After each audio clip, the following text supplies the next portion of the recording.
আসসালামু আলাইকুম ওয়া রাহমাতুল্লাহি ওয়া বারাকাতুহু। বিসমিল্লাহ ওয়াসসালাতু ওয়াসসালামু আলা মান লা নাবিয়্যা বা'দা। সকল প্রশংসা গুণগান একমাত্র আল্লাহ রাব্বুল আলামিনের জন্য, যিনি আমাদের একমাত্র রব, একমাত্র আশ্রয়দাতা, যার কাছেই আমরা মৃত্যুর পর ফিরে যাব। সে মহান আল্লাহর জন্য এই সকল প্রশংসা। আমরা তার শেখানো ভাষায় বলছি আলহামদুলিল্লাহ।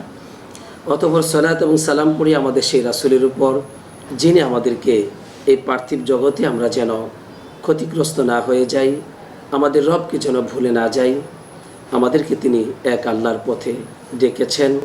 সেই রাসূলের উপর সকলেই পড়ি সাল্লাল্লাহু আলাইহি ওয়াসাল্লাম। সুপ্রিয় দর্শক শ্রোতা, আমরা এই মুহূর্তে মসজিদ নববীর খুতবার অনুবাদ শুরু করছি। আজকের খতিব হচ্ছেন ফদিলাতুশ শেখ সালাহ বিন মুহাম্মদ আল বুদাইর হাফিজাহুল্লাহ। যে বিষয়ে তিনি আজ মুসলিম উম্মার জন্য খুতবাটি পেশ করেছেন তা হলো পার্থিব জগতের প্রতারণা থেকে সাবধান। সম্মানিত খতিব সাহেব, তিনি আমাদেরকে এই পার্থিব জগৎ যে একটি ছলনাময় জায়গা, যা আমাদেরকে প্রতিটি মুহূর্তে বিভিন্নভাবে বিভিন্ন কৌশলে প্রতারণায় লিপ্ত করে, আমরাও বুঝে না বুঝে এই দুনিয়ার প্রতি আসক্ত হয়ে যাই এবং চরমভাবে আমরা ক্ষতিগ্রস্ত হই। সবচেয়ে বড় ব্যাপার হচ্ছে আখিরাত থেকে আমরা খুব বেশি ক্ষতিগ্রস্ত হয়ে যাই, নাউজুবিল্লাহ। তাই সম্মানিত খতিব সাহেব, তিনি তার খুতবায় অসাধারণভাবে আমাদেরকে এই পার্থিব জগতের সত্যিকার অবস্থাকে তুলে ধরেছেন এবং বিভিন্নভাবে তিনি আমাদেরকে এর প্রতারণা থেকে সতর্ক করেছেন।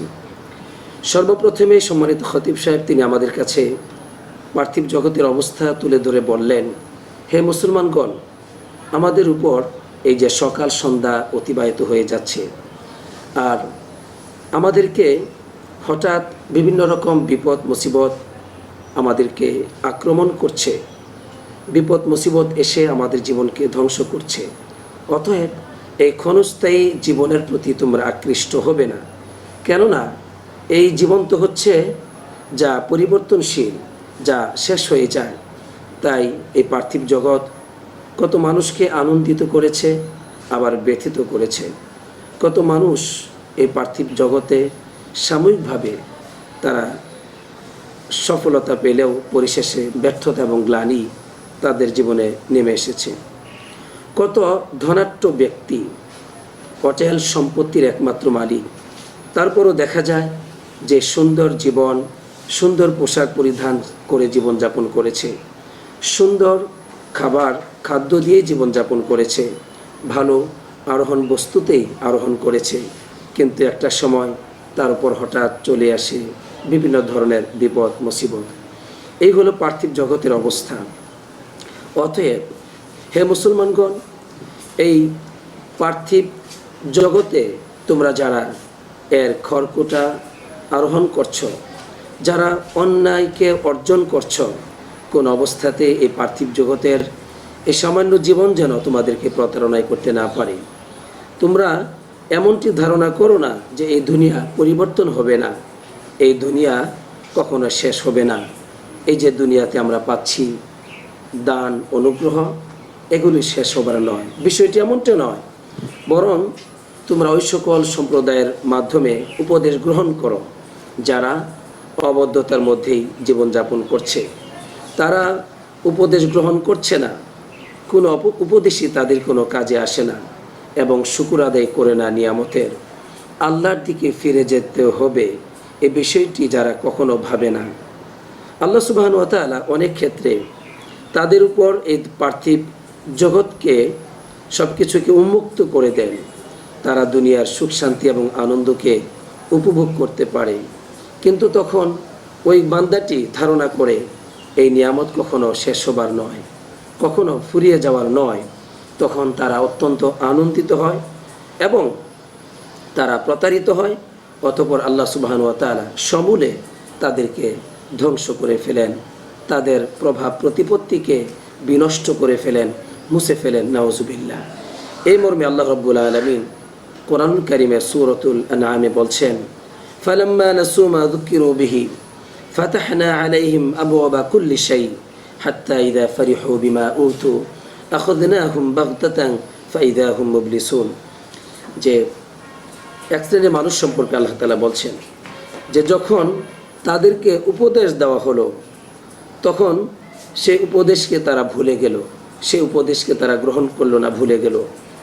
উপদেশ ভুলে যাওয়ার পরে আল্লাহ সুবহানাহু ওয়া তাআলা তাদেরকে বিভিন্নভাবে আবওয়াবা কুল্লি শাই, সফলতার নিয়ামতের সমস্ত দরজাগুলোকে তাদের জন্য খুলে দেন। নাউজুবিল্লাহ। অবস্থাটা কি ভালো করে বুঝতে হবে যে আল্লাহ তাআলা তাদের অবাধ্য হওয়ার কারণে তাদেরকে উপদেশ দিয়েছিলেন, কিন্তু উপদেশ তারা গ্রহণ করেনি, আল্লাহর কোনো উপদেশ তারা শোনেনি। অতঃপর আল্লাহ তাআলা তাদেরকে পার্থিব জগতে বিভিন্ন সফলতার নিয়ামতের দরজাকে খুলে দিয়েছেন। হাত্তা ইযা ফারিহু বিমা উতু, অতঃপর তাদেরকে যা কোনো আলেম বলেছেন এভাবে। আর মুহাম্মদ বিন নাদর আল হারিথি রহমতুল্লাহ আলাইহি তিনি বলছেন যে আয়াতের মধ্যে এটাই বলা হয়েছে যে আল্লাহ রাব্বুল আলামিন এই সকল সম্প্রদায়কে 20টি বছর সময় দিয়েছিলেন। এর মানে যে জাতির কথা বলা হলো যে একটি জাতিকে আল্লাহ তাআলা নসিহত করার পর তারা যখন নসিহতকে শুনল না, তখন আল্লাহ তাআলা তাদের জন্য বিভিন্ন রকম নিয়ামতের দরজাকে খুলে দিলেন। এরপর যখন তারা আরও বেশি করে পাপে লিপ্ত হলো, আল্লাহকে ভুলে গেল, তখন আল্লাহ যে তাদেরকে ধ্বংস করে দিলেন। তো এই আয়াতের ব্যাখ্যায় মুহাম্মদ বিন নাদর আল হারিসি বলছেন যে তাদেরকে 20টি বছর সময় দেওয়া হয়েছিল। এর মানে এরকম কোনো সম্প্রদায় দীর্ঘদিন কোনো ব্যক্তি, কোনো ক্ষমতাশীল ব্যক্তি, খুব শান শৌকত সম্পন্ন, প্রভাব প্রতিপত্তি সম্পন্ন ব্যক্তি হয়তো দীর্ঘ একটি সময় তার প্রভাব প্রতিপত্তি নিয়ে জীবনযাপন করতে পারে পৃথিবীতে, সমাজে, কিন্তু একটা সময় আসবে, হঠাৎ আসবে, আল্লাহ তাআলা তাদেরকে ধ্বংস করে দিবেন। এমনটি পৃথিবীর ইতিহাস, অসংখ্য ইতিহাস আমাদের চোখে রয়েছে। এবার চমৎকার একটা হাদিস সম্মানিত খতিব সাহেব উল্লেখ করেছেন আমাদেরকে বোঝানোর জন্য যে এই পার্থিব জগতে আমরা যেন কোন অবস্থাতেই প্রতারিত না হই। উকবা বিন আমির রাদিয়াল্লাহু তাআলা আনহু বলছেন যে নবী করিম সাল্লাল্লাহু আলাইহি ওয়াসাল্লাম বলেছেন, ইযা রাআইতাল্লাহা ইউতিল আবদা মিনাদ দুনিয়া আলা মাআসিহি মা ইউহিব্বু, যখন তুমি দেখতে পাও, আল্লাহ নবী সাল্লাল্লাহু আলাইহি ওয়াসাল্লাম বলছেন যে যখন তুমি দেখতে পাও আল্লাহ তাআলা কোনো বান্দাকে নিয়ামত দিচ্ছেন, তার ইচ্ছা অনুযায়ী সে যে নিয়ামতগুলোকে ভালোবাসে, সেগুলো আল্লাহ তাআলা কোনো বান্দাকে দিচ্ছেন আলা মাআসিহি, ওই বান্দা পাপ করে যাচ্ছে, অন্যায় করে যাচ্ছে, অশ্লীল কাজ করে যাচ্ছে, তারপরেও তুমি দেখো যে ওই মানুষটিকে আল্লাহ তাআলা অসংখ্য নিয়ামত দিয়ে যাচ্ছেন। যদি হে উকবা বিন আমির এমনটি যদি কখনো দেখতে পাও, তাহলে জেনে রাখবে ফাইন্নামা হুয়া ইস্তিদরাজ, তাহলে সেটা হচ্ছে একটা ইস্তিদরাজ, মানে ধোঁকা। আল্লাহ তাআলা তাকে আস্তে আস্তে মানে বিপদের দিকে নিয়ে যাচ্ছেন, তাকে ক্রমান্বয়ে সুযোগ দিচ্ছেন, ধ্বংসের দিকে নিয়ে যাচ্ছেন। নাউজুবিল্লাহ। এরপরে আল্লাহ নবী সাল্লাল্লাহু আলাইহি ওয়াসাল্লাম তখন এই আয়াতে কারিমা তেলাওয়াত করলেন যে সানাস্তাদরিজুহুম মিন হাইসু লা ইয়ালামুন, এই আয়াতে কারিমাটি তেলাওয়াত করলেন বা এই আয়াতটি তেলাওয়াত করলেন যে হাত্তা ইযা বিমা উতু আখযুনাহুম বাগতা। তো বিষয়টা হলো যে আমরা কিন্তু অনেক মানুষ দেখতে পাই যে মানুষের, অপরাধীদের, অন্যায়কারীদের সুখ শান্তি দেখে তারা আফসোস করে যে এত পাপিষ্ঠ মানুষ, এত অন্যায়কারী, তাদের এত নিয়ামত, তাহলে আল্লাহ তাআলা কি তাদেরকে বেশি ভালোবাসেন বা আল্লাহ তাআলা কি তাদেরকে ভুলে গেছেন? না, বিষয়টি তা নয়। বরং যেহেতু তারা আল্লাহর অবাধ্য হচ্ছে, যেহেতু তারা আল্লাহর সাথে অন্যায় করে যাচ্ছে, তারপরও আল্লাহ নিয়ামত দিচ্ছেন। এর মানে তাদেরকে আল্লাহ তাআলা ধোঁকা দিচ্ছেন, ক্রমান্বয়ে তাদেরকে আযাবের দিকে নিয়ে যাচ্ছেন। একটা সময় হঠাৎ করে তাদের উপর আযাব চলে আসবে, তখন সমূলে তাদেরকে আল্লাহ তাআলা ধ্বংস করে দেবেন। নাউজুবিল্লাহ। তাই হাসান বসরি রহমতুল্লাহ আলাইহি তিনি বললেন যে কোনো মানুষকে যদি আল্লাহ রাব্বুল আলামিন এই পার্থিব জগতে প্রশস্ততা দান করেন, তাহলে সে যেন এমনটি না হয় যে সে ভয় করে না যে এগুলো দ্বারা তার উপর প্রতারণা করা হচ্ছে। এক্ষেত্রে সে ভয় করে না যে এত নিয়ামত আমাকে কেন দেওয়া হলো, এই চিন্তাটা তার মধ্যে আসে না। তাহলে বুঝতে হবে তার আমল অপূর্ণ, তার আমল সংকীর্ণ এবং তার মেধা শক্তিও খুবই দুর্বল, এটাই মনে করতে হবে। কারণ আসলে নিয়ামত কেন দিয়েছেন? আপনি পাপ করছেন, অন্যায় করছেন, আর আল্লাহ তাআলা আপনাকে এত সুখ শান্তি দিয়েছেন, কেন দিচ্ছেন? কেন? এর মানে আল্লাহ তাআলা আপনাকে ধ্বংস করতে চান এবং বড় ধরনের বিপদে আল্লাহ তাআলা আপনাকে নিপতিত করবে। নাউজুবিল্লাহ। এভাবে করে সুফিয়ান আস-সাউরি রহমতুল্লাহ আলাইহি তিনিও এই আয়াতের ব্যাখ্যায় বলেছেন যে সানাস্তাদরিজুহুম মিন হাইসু লা ইয়ালামুন, আল্লাহ তাআলা বলছেন আমি তাদেরকে ক্রমান্বয়ে আযাবের দিকে নিয়ে যাচ্ছি আর তারা বুঝতেছে না। তো এই আয়াতের ব্যাখ্যায় বলেছেন যে নুসবিগু আলাইহিমুন নিআম, অর্থাৎ আল্লাহ তাআলা তাদেরকে পরিপূর্ণভাবে নিয়ামত দিবেন আর অনুনসিহিম আশ-শুকুর, কিন্তু আল্লাহর নিয়ামত পাওয়ার পরে যে শুকর আদায় করতে হয় এই বিষয়টি আল্লাহ তাআলা তাদেরকে ভুলিয়ে দিবেন। কারণ যখন মানুষ নিয়ামত পাবে আর আল্লাহ তাআলা শুকর আদায় করবে না, ভুলে যাবে, ঠিক তখনই মনে করতে হবে তাদেরকে আল্লাহ রাব্বুল আলামিন আযাব দিবেন, দুনিয়াতেও দিবেন, আখিরাতেও দিবেন। নাউজুবিল্লাহ। হে আল্লাহ, আমাদেরকে তুমি এমন ধোঁকা থেকে হেফাজত করো, বরং তোমার নিয়ামত পাওয়ার পরে আমরা যেন তোমার শুকর আদায় করতে পারি, তোমার আনুগত্য করতে পারি, সেই তৌফিক তুমি আমাদেরকে দান করো, আমিন। এরপরে সম্মানিত খতিব সাহেব তিনি বললেন, হায় আফসুস তাদের জন্য যাদেরকে আল্লাহ রাব্বুল আলামিন নতুন নতুন বিভিন্ন ধরনের নিয়ামত দিয়ে যাচ্ছেন আর তারা আল্লাহর শুকর আদায়কে ভুলে যায় এবং আল্লাহর ক্ষমা প্রার্থনাকে ভুলে যায়, আর তখনই তাদের উপর চলে আসে আযাব, শাস্তি। নাউজুবিল্লাহ। এসব কথাগুলো বলার পরে সম্মানিত খতিব সাহেব আমাদেরকে আখিরাতের যে বিভীষিকাময় ভয়াবহ অবস্থা সেই সম্পর্কে আমাদেরকে তিনি সতর্ক করছেন যে এই পার্থিব জগৎকে তোমাদের অবশ্যই বুঝতে হবে যে এই জগৎ তোমাদেরকে প্রতারণা করছে। তোমরা কোনো অবস্থাতেই এর নিয়ামত পেয়ে, আল্লাহর অবাধ্যতার মধ্য দিয়ে এর নিয়ামত পেয়ে কখনো প্রতারিত হবে না, কারণ এই পার্থিব জগৎ তোমাদেরকে ধোঁকা দিবে। আর এমন একটি জগৎ তোমাদের সামনে আগমন করছে, সেই ব্যাপারে তোমরা সতর্ক হও। সম্মানিত খতিব সাহেব বলছেন যে তোমরা স্মরণ করো সেই সময়ের কথা, অর্থাৎ মৃত্যুর কথা, যখন তুমি বিদায় নিবে, যখন তুমি আল্লাহর সাথে সাক্ষাৎ করবে এবং সেই কিয়ামতের যে দিবস, মহাদিবস, মহাসম্মেলন, সেই অবস্থার কথাগুলি স্মরণ করো। হিসাবের দিনগুলোর কথা তোমরা স্মরণ করো, যেই দিন মানুষের আমলনামাগুলো ছোট থেকে ছোট, অনু থেকে অনু আমলনামাগুলো তাদের সামনে পেশ করা হবে। সেই দিনটির কথা স্মরণ করো যেদিন একজন বাবা তার সন্তানকে ভুলে যাবে, যেদিন আপন ভাই তার ভাইকে ভুলে যাবে, একেবারে অন্তরঙ্গ বন্ধু তার কথা ভুলে যাবে। সেই দিনটির কথা তোমরা স্মরণ করো। যেমনটি আল্লাহ রাব্বুল আলামিন কোরআনুল কারীমে বলেছেন যে ইয়াউমা ইয়াফিরুল মারউ মিন আখি ওয়া উম্মিহি ওয়া আবি ওয়া সাহিবাতিহি ওয়া বানি লিকুল্লি ইমরিইম মিনহুম ইয়াউমা ইযিন শাআনু ইউগনি। সুবহানাল্লাহ। আল্লাহ তাআলা বলছেন সেই দিনটি, সেটা এমন একটা দিন যে একজন ভাই তার ভাইকে ভুলে যাবে, একজন সন্তান তার মাকে, তার বাবাকে ভুলে যাবে, একজন স্বামী তার স্ত্রীকে ভুলে যাবে এবং অবানিহি তার সন্তানকে ভুলে যাবে, পিতা তার সন্তানকে ভুলে যাবে। সেদিন প্রতিটি মানুষ তার নিজেকে নিয়েই ব্যস্ত থাকবে, অর্থাৎ সে কীভাবে নাজাত পাবে, মুক্তি পাবে, সেটাই হবে একমাত্র সেই দিন তার কামনা এবং বাসনা। এই হলো আখিরাতের অবস্থা।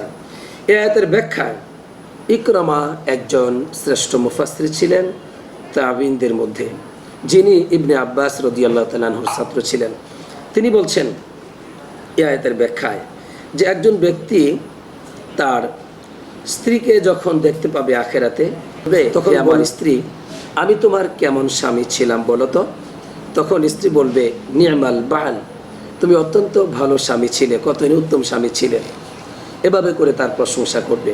তখন ওই স্বামী বলবে, আচ্ছা ফাইন্নি আতলুবু ইলাইকিল ইয়াওমা হাসানা ওয়াহিদা, আমি আজকে তোমার স্বামী হিসাবে তোমার কাছে মাত্র একটি নেকি চাচ্ছি, যা দিয়ে এই যে তুমি কঠিন ভয়াবহ অবস্থা দেখতে পাচ্ছ তা থেকে আমি আশা করি মুক্তি পাবো, মাত্র একটি নেকি চাচ্ছি।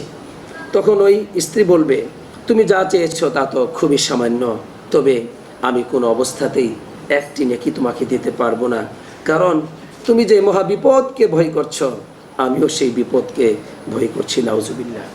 অনুরূপভাবে একজন ব্যক্তি তার সন্তানের সাথে সাক্ষাৎ করবে, একটা পিতা তার সন্তানের সাথে সাক্ষাৎ করবে এবং সন্তানকে জড়িয়ে ধরবে আখিরাতে আর বলবে, হে আমার সন্তান, আমি তোমার কেমন পিতা ছিলাম বলো তো? তখন ওই সন্তান তার পিতার ব্যাপারে প্রশংসা করবে। এরপরে ওই পিতা বলবে, হে আমার সন্তান, আমি আজ তোমার কাছে মাত্র একটি নেকি চাচ্ছি, যা দিয়ে আমি মুক্তি পাবো বলে আশা করছি, তুমি যা দেখতে পাচ্ছ ভয়াবহ অবস্থা। তখন ওই সন্তান বলবে, হে আমার পিতা, তুমি যা চেয়েছো তা অতি সামান্য, অতি খুবই একটা সাধারণ ব্যাপার, তবে তুমি যেই বিষয়টিকে ভয় করছো আমি নিজেও সেই বিষয়টিকে ভয় করছি, কাজেই আমি তোমার জন্য কিছুই করতে পারবো না, নাউজুবিল্লাহ। এই হলো আখিরাতের অবস্থা। সম্মানিত খতিব সাহেব তিনি আমাদেরকে এটা দিয়ে উপদেশ দিচ্ছেন আর বলছেন, হে মুসলমানগণ, যাদেরকে ধোঁকা দিচ্ছে অজ্ঞতা এবং অলসতা, তাদের এই সহিফার মধ্যে, তাদের আমল নামায় তাদের পাপ ভারী হয়ে যাচ্ছে, অন্যায় ভারী হয়ে যাচ্ছে, অথচ তারা কাল কবরের জীবনে আফসোস করবে, তারা কবরের জীবনে আফসোস করবে, তবে তারা আফসোস করবে না যাদের প্রতি আল্লাহ রাব্বুল আলামিন দয়া করবেন। সুতরাং এই ব্যাখ্যা থেকে, এই আয়াত থেকে আমরা কি বুঝলাম? এটাই বুঝলাম যে পার্থিব জগৎ আমাদেরকে ধ্বংস করছে। কখনো পরিবারের জন্য আমরা আল্লাহকে ভুলে যাচ্ছি, কখনো বন্ধু বান্ধবদের জন্য আল্লাহ তাআলাকে ভুলে যাচ্ছি, কখনো এই দুনিয়ার কোনো আকর্ষণে আমরা আমাদের রবকে ভুলে যাচ্ছি। অথচ এই পার্থিব জগৎ থেকে আমাকে একসময় কবরের জীবনে পদার্পণই হবে, আর সেই দিন আমার আমলই হবে আমার সাথী। অতএব আমরা যেন সতর্ক হই। এরপর সম্মানিত খতিব সাহেব তিনি বলছেন যে এই পার্থিব জগতের কর্মফলই কিন্তু আখিরাতে প্রতিটি মানুষ ভোগ করবে। তাই তিনি বলছেন যে কত মানুষ মৃত্যুবরণ করেছে, যারা এমন অবস্থা হলো যে তারা তাদের যে অন্যায় অশ্লীল পাপ ছিল এগুলো দ্বারা কিন্তু তারা আখিরাতে মৃত্যুর পরেও সেই অন্যায়গুলো সেগুলো তাদের আমল নামায় লেখা হচ্ছে, নাউজুবিল্লাহ। আবার কত মানুষ ভালো আমল করেছে, দুনিয়াতে ভালো আমল করা অবস্থায় পৃথিবী থেকে বিদায় হয়েছে, মৃত্যুর পরেও তারা সেগুলোর সওয়াব পেয়ে যাচ্ছে, সুবহানাল্লাহ। এই জন্য আমরা যেন ওই সমস্ত ধ্বংসশীল এবং ক্ষতিগ্রস্ত মানুষের পথের যাত্রী না হই, বরং আমরা যেন শয়তানের কুমন্ত্রণা থেকে আল্লাহর কাছে সাহায্য চেয়ে এক আল্লাহর দিকে ফিরে যাই। ক্ষতিগ্রস্ত এবং পথভ্রষ্ট মানুষদের পথ থেকে আমরা আশ্রয় চাই। এখানে সম্মানিত খতিব সাহেব প্রথম খুতবাটি শেষ করেছেন। দ্বিতীয় খুতবায় সম্মানিত খতিব সাহেব জিলহজ মাসের ফজিলত এবং কিছু ইবাদতের কথা বলেছেন যে তোমাদের উপর বর্তমান যা অতিক্রম করছে তা হচ্ছে খুবই বরকতময় সময়, যা হচ্ছে বছরের সবচাইতে শ্রেষ্ঠ দিনগুলো, সুবহানাল্লাহ। যে দিনগুলোর মর্যাদা বর্ণনা করতে গিয়ে আল্লাহ রাব্বুল আলামিন কোরআনুল কারিমে তিনি কসম খেয়ে বলেছেন ও লায়ালিন আশার, মানে জিলহজ মাসের সেই প্রথম 10 রাত্রির কসম। তবে এখানে 10 রাত নয়, বরং এখানে 10 দিনকে বোঝানো হয়েছে। আল্লাহ রাব্বুল আলামিন এই 10 দিনের সম্মান ও মর্যাদা বর্ণনা করতে গিয়ে কসম খেয়েছেন, সুবহানাল্লাহ। এই জন্য এ থেকে বোঝা যায় এই জিলহজ মাসের এই প্রথম 10 দিন কতই না মর্যাদাপূর্ণ। আল্লাহ নবী সাল্লাল্লাহু আলাইহি সাল্লাম তিনি বলেছেন যে মা মিন আইয়ামিন আল আমাল আস-সালিহ ফিহা আহাব্বু ইলাল্লাহি মিনহু ফি হাযিহিল আইয়াম আল আশর। আল্লাহর কাছে এই শেষ 10 দিনের চাইতে আর কোনো দিন নেই যেই দিনগুলিতে আমল করা আল্লাহর কাছে অধিক প্রিয়, সুবহানাল্লাহ। তাহলে এই 10 দিন হচ্ছে সবচাইতে প্রিয় দিন, যেই দিনে আমল করলে আল্লাহ তাআলা খুব বেশি খুশি হন। সাহাবাগণ বললেন, ইয়া রাসূলুল্লাহ, জিহাদও কি চলবে না? নবীজি বললেন, না, জিহাদও এর চাইতে উত্তম না। হ্যাঁ, তবে যে ব্যক্তি তার জানমাল নিয়ে বের হয়ে গেছে জিহাদে কিন্তু ফিরে আসে না, ভিন্ন, কিন্তু অন্যদের কথা। এই জিহাদ করার চাইতেও এই 10 দিন আমল করা হচ্ছে বেশি উত্তম। তাই সম্মানিত খতিব সাহেব বলছেন যে তোমরা খুব বেশি বেশি করে এই 10 দিনে আল্লাহর তাকবীর পাঠ করো, আল্লাহু আকবার বেশি করে বলো, আলহামদুলিল্লাহ বেশি বলো, লা ইলাহা ইল্লাল্লাহ খুব বেশি করে বলো, এবং বিভিন্ন ধরনের সৎ আমল করে এই 10 দিনকে মূল্যায়ন করে অতিবাহিত করো। সময় শেষ হওয়ার আগেই এভাবে করে তিনি আমাদেরকে এই 10 দিনকে মূল্যায়ন করতে বলেছেন। আমার সুপ্রিয় দর্শক শ্রোতা, এখানে সম্মানিত খতিব সাহেব খুতবাটি শেষ করেছেন। আজকের খুতবা থেকে আমরা যে মেসেজটি পেয়েছি তা হচ্ছে এই পার্থিব জগৎ আমাদের সাথে প্রতারণা করছে। তাই সম্মানিত খতিব সাহেব বলছেন এই পার্থিব জগতের প্রতারণা থেকে তোমরা সাবধান হও, কেননা আখিরাতে এই পার্থিব জগৎ তোমার পর হবে, বরং তোমার সৎ আমলই তোমার সাথী হবে, তোমার রবের গোলামি তোমার সাথী হবে। তাই আসুন আমরা আমাদের জীবনের প্রতিটি মুহূর্তই আল্লাহ তাআলার গোলামির মধ্য দিয়ে কাটাই। আমাদের স্ত্রী সন্তান এবং স্বাস্থ্য, সেই সাথে আমাদের যত নিয়ামত আল্লাহ দান করেছেন এই সকল নিয়ামতগুলো যেন আল্লাহর আনুগত্যের পথে আমরা ব্যবহার করতে পারি, সেই তৌফিক আল্লাহ তাআলা আমাদেরকে দান করুক, আমিন। আসসালাতু ওয়াসসালামু আলা নবিয়িনা মুহাম্মদ ওয়া আলা আলিহি ওয়া সাহবিহি আজমাইন।